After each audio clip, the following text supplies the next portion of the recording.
अरे आदर करा त्या कोंबडीचा, जी आपल्या अंड्याचा सुद्धा विचार करीत नाही तुमच्यासाठी देते. आणि तिला तुम्ही कापून खाता. लाज वाटू द्या तुमच्या जीवाला.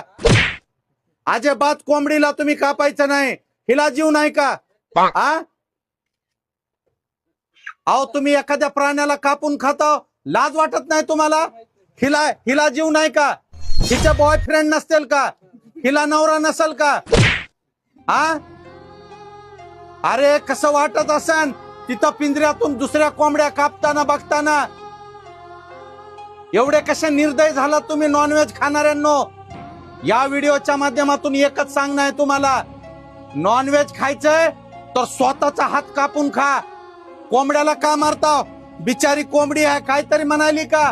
अहो हिनं आपल्या स्वतःच्या प्राणाचे बलिदान देऊन कित्येक जणांच्या भगुन्यामध्ये बिर्याणी म्हणून गेली, कित्येक जणांच्या कढईमध्ये 65 म्हणून गेली, कित्येक जणांच्या ताटामध्ये चकना म्हणून गेली, कित्येक जणांच्या लेकराच्या वाटीमध्ये सूप म्हणून गेली. एवढी बहुगुणी कोंबडी आहे आणि तिला तुम्ही मारून खाता. लाज वाटू द्या तुमच्या जीवाला. जर तुम्ही या कोंबडीला जर कापून खाल्ला तर माझ्या इतकं बरे वाईट नाही. पुढल्या वेळेस देव तुम्हाला सुद्धा कोंबडी करणार आहे. ईश्वर बघ, हिला घे आणि हिचा योग्य सत्कार कर. लेकिन एक सेकंड, काय करावं मित्रांनो, दुःख तर भरपूर होतंय पण सहन होत नाही. भूक बी लय लागली. काय करावं मित्रांनो.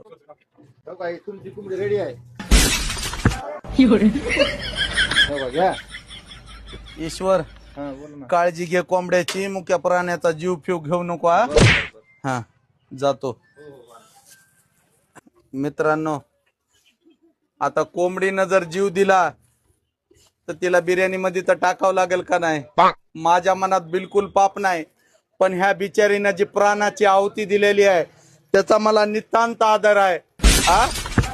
धन्यवाद मित्रांनो.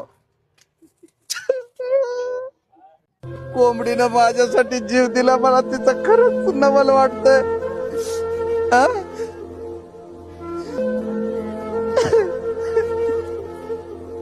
बिर्याणी खाताना तुझी आठवण येईल का?